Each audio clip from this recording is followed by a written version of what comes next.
Marami pa rin mga gusali ang hindi paligtas pasukin sa Davao Oriental matapos nga pong mapinsala ng nangyaring magnitude 7.4 na lindol. Samut-sari naman na naging saloobin ng mga residente sa nangyaring lindol. Si Janessa Felix ng PTV Davao sa detalye live. Janessa. Munisipalidad pa sa probinsya ng Davao Oriental ang nakaranas ng lubhang pagkasira ng mga establishmento matapos yanigin ng magnitude 7.4 na lindol noong Biyernes. Hindi hadlang ang malakas na lindol at magkakasunod na aftershock na naramdaman dito sa bayan ng Caraga, Davao Oriental para ipagpatuloy ang pananampalataya sa Panginoon. Nagsagawa pa rin ng misa ang San Salvador del Mundo Parish sa pangunguna ni Father Roland Saiman, kilala bilang oldest church in Mindanao na tinayo pa taong 1884. Pero ginanap muna ang misa sa labas ng simbahan para hindi anya magpanik ang mga tao kung sakaling makaramdam ng aftershocks ang munisipalidad. At upang agad na makapunta sa open area, nagtamo ang simbahan ng iilang cracks at bumagsak ang bahagi ng kisame at dingding. Sa kabila nito, hindi naman makakaapekto sa integridad ng simbahan ang mga nasira kasi pawang hindi orihinal na estruktura. Try not to be in the secluded place para di magpanik ang mga tao pag panahon ng aftershock, no? To be, sabi niya, be decisive and don't take the chance. So I don't take the chance. I stay outside of the roofing, no? Para in front of the church for the 3 masses that we have to secure the people, no? Para anytime pag na-aftershock, we disperse to the open air, no? So for security reason, we follow the advice of the bishop.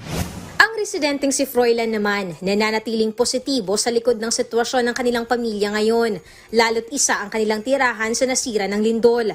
Sa pamamagitan ng pagsisimba ay nagiging kampante ito na magiging maayos din ang kalagayan ng lahat ng mga apektadong residente. Hindi na po ito bago sa amin.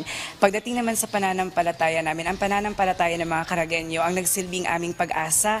Dito kami kumukuha ng lakas upang bumangon sa kabila ng lahat ng mga natatamasa naming mga pangyayari. Partikular na ngayon dito sa munisipyo ng Caraga na isa kami sa mga lubos na naapektuhan ng lindol. Napaka-importante dahil dito kami humuhugot ng aming lakas sa Panginoon at lalong-lalo na sa aming patron na San Salvador del Mundo. Habang ang residente ng Barangay Santiago, Caraga, Davao Oriental, naiyak ng balikan ng kanilang karanasan noong nangyari ang lindol at isa ang kanilang bahay sa lubhang apektado. Sa ngayon, nasa labas muna sila ng bahay, nagtayo ng tent para maging pansamantalang tirahan. Mahirap anya ang kanilang sitwasyon, lalo na at nakakaranas pa ng pag-ulan sa gabi at mayroon itong maliit na anak. Ay wala, nag-iiyak lang talaga ako sir, wala akong nagblanko talaga yung isip ko, wala akong maano. Totally damaged din ang bahay ni Lovenia Taming, pero malaki ang pasasalamat niya dahil wala siya sa bahay ng lumindol. Pero wala na anya silang nakuha pang mga gamit. Totally talaga, kagaya ng mga appliances, lahat.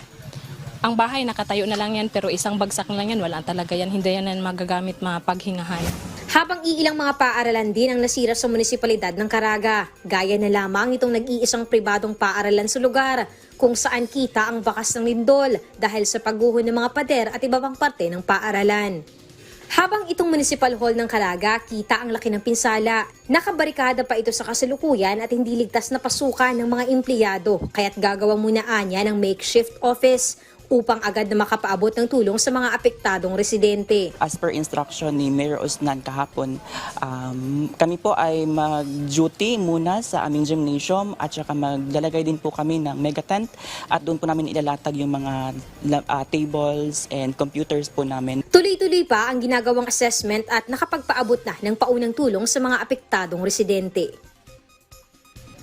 Dayan ngayong araw nga ay nakatakdang bumisita si Pangulong Ferdinand R. Marcos Jr. dito sa probinsya ng Davao Oriental upang personal na kumustahin ang kalagayan ng mga residenteng apektado ng lindol. Mula dito sa Tarragona, Davao Oriental, Janessa Felix para sa Pambansang TV sa Bagong Pilipinas. Maraming salamat, Janessa Felix.